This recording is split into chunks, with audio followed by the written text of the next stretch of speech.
안녕하세요. 전지명입니다. 파이널 특강 강의 시작하도록 하겠습니다. 제 소개 같은 거를 하기에는 너무나 시간이 부족하기 때문에 바로 진행하도록 하겠고요. 저희 커리큘럼 종이 보시면 하루에 10문제씩, 기출 10문제에다가 유제 50문제씩 나간다. 4일 만에 이 190문제 다 보고 가겠다. 이런 약간 그 야망이 담겨 있는 그걸 받으셨을 거예요. 하지만 현실적으로 봤을 때 4시간 기준으로 했을 때 시간당 한 5문제씩 해서 20문제씩 검토를 할 것 같고, 관련 유제 중에서 불필요한 부분은 조금씩 넘어가면서 진행할 수밖에 없을 것 같습니다. 그래서 남은 기간 동안 3월 4일까지 한 18일 정도 남았나요? 아니, 18일까지는 아니구나. 한 20일 정도 넘게 남은 시점에서, 아니지, 나 지금 미쳤나 봐. 20일도 안 남은 것 같은데. 네, 한 13일 남은 시점에서 여러분들한테 가장 도움이 되는 강의를 하려고 준비를 해봤다라고 생각하시면 될 것 같아요.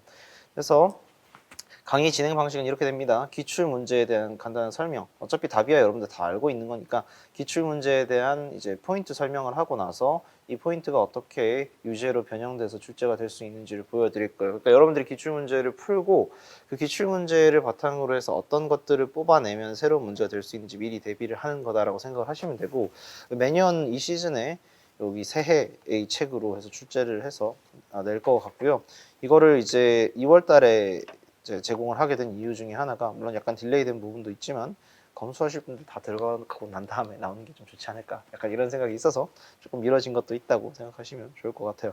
그래서 한 문제가 법조문에 대한 문제가 나왔을 때 그 법조문 문제랑 관련해서 어떤 것들이 출제될 수 있는지, 예를 들어서 뭐 소재적인 측면에서 또는 유형적인 측면에서 어떻게 변형이 될 수 있는지를 끊임없이 설명하면서 들어갈 거고요.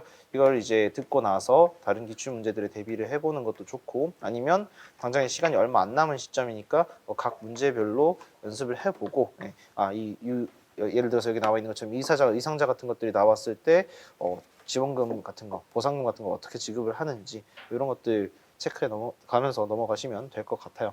그래서 문제가 계속 변형된 것들이 나온다라고 생각을 하시면 좋을 것 같고, 쉬웠던 문제들이 어떻게 하면 어려워지는지, 어려웠던 문제들이 어떤 조건을 빼면 쉬워지는지, 이런 것도 검토를 해보시면 좋을 것 같습니다.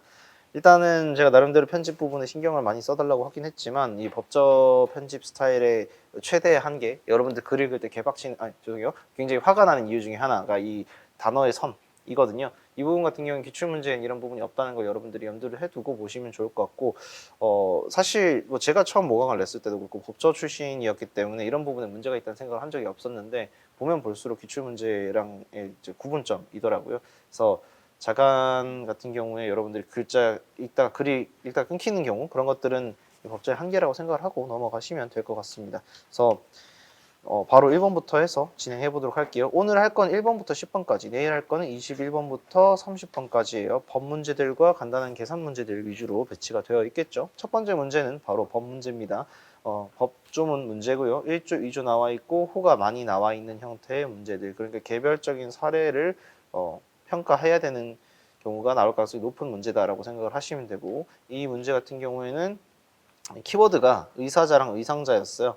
의사자, 의상자 이런 키워드들이 나온다라고 하면 기본적으로 누군가 지정을 해주는 거야. 누군가 잘한 일을 했을 때 지정을 해주는 거고, 이런 지정이 있으면 뭐가 보통 따라와요? 보상이 따라오겠지. 그래서 이런 문제들은 지금 여기선 지정을 어떻게 해야 될까, 어떤 보상을 해야 될까에 대한 개략적인 설명들만 하고 있지만, 시험 문제를 여기서부터 더 개발을 해나간다라고 하면 당연히 보상금이 어떻게 책정돼야 되느냐를 물어보는 게 타당할 거예요. 그런 의미에서 제가 이 1번 문제에 대해서 첫 번째 샘플로 제시를 한 게 이 상위연금의 지급 기준, 요거랑 관련된 문제였어요. 물론 제가 기출문제가 법저 기출문제죠. 법저의 전부들을 다 쌓아놓고 이제 검색을 해봤을 때 이 돈을 지불해 주는 거, 돈을 지급해 주거나 뭐 아니면은 어떤 이 계산하는 문제들은 굉장히 다양하게 있지만, 이 앞에 있었던 소재처럼 의사자나 의상자 등 이런 특정한 대상들을 지정을 하고 그 지정한 대상에 대해서 이 돈을 어떻게 주면 좋을까를 설명하는 문제는 뭐 많지 않기도 했고, 이게 그나마 제일 적절하다고 생각을 해서 가지고 왔거든요. 그래서 이 문제는 의사자나 의상자에 대한 것은 아니지만, 이런 특수한 경우에 있어서 퇴직하게 된 경우, 이런 지급 기준을 정해주고 이 지급 기준을 바탕으로 해서 어떻게 지급할 것인가를 보여준 아주 대표적인 사례다. 그래서 여러분들이 돈을 뭔가 누군가한테 줘야 된다, 그러니까 정부가 돈을 줘야 된다라고 했을 때 어떤 기준으로 만들어지는지 잘 보여주는 문제라고 생각을 해서 일단 가지고 왔습니다. 그리고 앞에서도 의사자, 의상자라고 해서 굉장히 비슷한 키워드를 사용한 문제가 출제가 됐어요. 의사냐, 의상이냐, 이응이 하나 들어가냐 안 들어가냐의 차이가 있잖아요. 이런 세세한 부분들을 놓쳐서 틀리는 경우가 많기 때문에 이 문제를 사실 가지고 온 거거든요. 상위 연금의 지급 기준과 상위 유족 연금의 지급 기준은 당연히 차이가 있겠죠. 그래서 이 두 가지를 비교하는 것처럼 의사자, 의상자를 비교하는 것처럼 이 두 가지를 비교를 해야 되고 비슷한 키워드가 나왔을 때 차이점이 있는 부분에 좀 표시를 해둔다든지 구분을 확실하게 해두는 걸 이제 하셨으면 좋겠어서 이 문제를 가지고 왔다라고 생각을 하시면 될 것 같아요. 그래서 이 문제를 풀 때는 어떻게 풀어야 될까? 상위 연금이 나와 있고 상위 유족 연금 지급 상위 유족 연금이 나와 있으니까 이 두 가지를 이제 구분을 해줘야 되고요. 당연한 얘기지만 유족이 들어가 있다는 거는 본인이 아니라 본인의 유족들이 받게 된다라는 거, 이런 차이점 같은 것도 빠르게 좀 체크를 해두시면 좋겠다.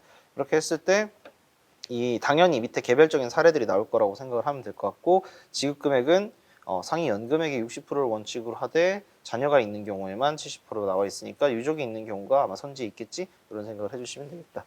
그리고 청구권자 나와 있죠. 청구권자도 시험 문제로 많이 나오는 겁니다. 그래서 앞에 있었던 가장 어떻게 보면 간단한 문제들, 그 의사자, 의상자 등을 구분을 하고 개별적인 사례가 그 안에 부합하냐 부합하지 않냐를 보는 간단한 법조문 문제를 통해서 그 법조문 문제에서 우리를 헷갈리게 만들었던 요소들이 다른 형식으로 변경돼서 나올 때 어떻게 나올 수 있는지 보여주는 그런 문제라고 생각하시면 될 것 같아요. 그래서 이 문제에서 포인트로 잡아야 될 부분은 청구권자 같은 것들, 그리고 금액이 지정되는 것들 이거 보시면 되고요.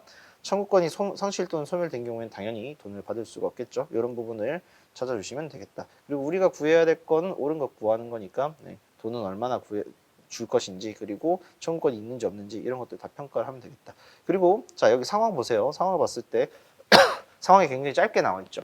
우리 그 작년 시험 문제들도 그런데 작년 시험 문제 2번, 3번 이거 다 2번, 3번이 아니라 3번, 4번 같은 경우에 사례형 문제였어요. 사례형 문제인데 굉장히 짧게 나와 있죠.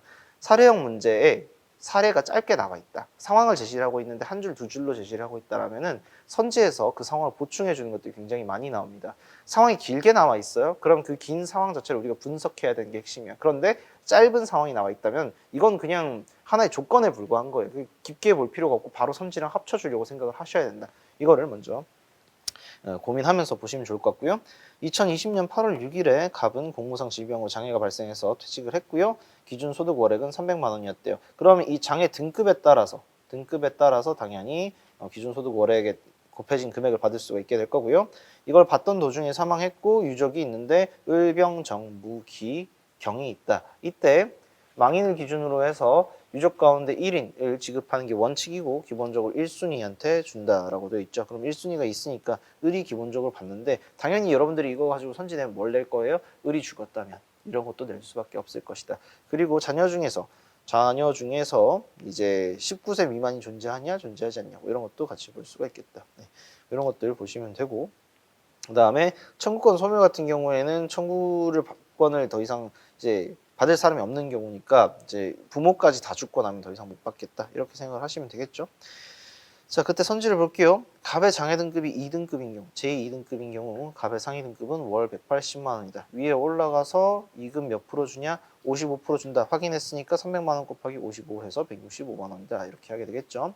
장애 등급이 4등급인 경우 유족이 수령하는 상위 유족연금은 월 63만 원 돼 있다. 이때 300만 원에 대해서 자금 넣어주시면 30%에서 90만 원 되겠고요. 여기서 원칙은 60%지만 유족 가운데 19세 미만의 자녀가 있는 경우에는 70%다라고 돼 있으니까 300에다가 여기 아까 30%였나요? 30% 곱해주고 여기다가 0.7 또 곱해주면 되겠다. 그러면은 63만 원이 나온다. 답은 2번이겠구나 하고 넘어가면 되는, 어떻게 보면 답 찾기는 굉장히 간단한 형태의 문제다라고 보시면 될 것 같고요. 다음 3번에서 상위 유족연금의 2순위 청구권자는 4명이다 돼 있는데 2순위 청구권자를 봐야 되겠죠? 병, 정, 무, 기 이 4명이 전부 다 2순위냐를 봐야 되는데 2순위는 19세 미만의 자녀만 포함되기 때문에 이 사람들은 배제가 되겠다. 2명밖에 없다. 이거 물어볼 내용들이 굉장히 뻔하다라고 생각해야 돼요. 여러분들이 이 2순위 청구권자는 4명이다라고 했을 때 그냥 딱 읽어보면은 갑을 병정 중에서 병정, 무, 기 이렇게 4명이 나왔잖아. 그 4명의 차이가 뭐야? 누군가는 19세 미만이고 누군가는 19세 이상이야. 성년에 해당하느냐 해당하지 않냐 이 두 가지로 사람들을 그룹핑을 해줄 수 있다는 거예요. 그럼 분명히 본문 내에서도 그 성년 여부를 평가하는 것이 나올 것이다. 이런 생각을 해주는 게 필요한 문제다라고 보시면 되겠다. 그 다음에 을이 2024년 6월 8일 사망한 경우 상위 유족연금 청구권 소멸한다 돼 있는데 을이 혼자 죽었으면은 소멸하지 않고 병정이 아니라 무기한테 넘어가겠죠.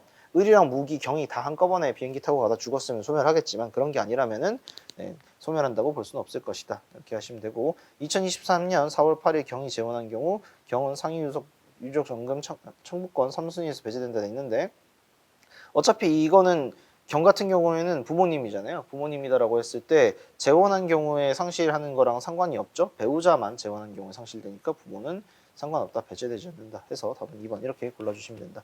이 문제 같은 경우에는 뭐 깊은 계산을 요구를 하는 건 아니지만 앞에 있었던 조문의 어떤 소재적인 측면 그리고 비슷한 키워드 끌고 들어오는 것 거기다 계산까지 같이 활용해주면서 사례까지 들어가 있는 문제 복합적인 문제라고 생각해서 출제를 했고요. 사실 이 문제 같은 경우에는 뭐 그렇게 많이 어렵지는 않았을 거라고 생각해요.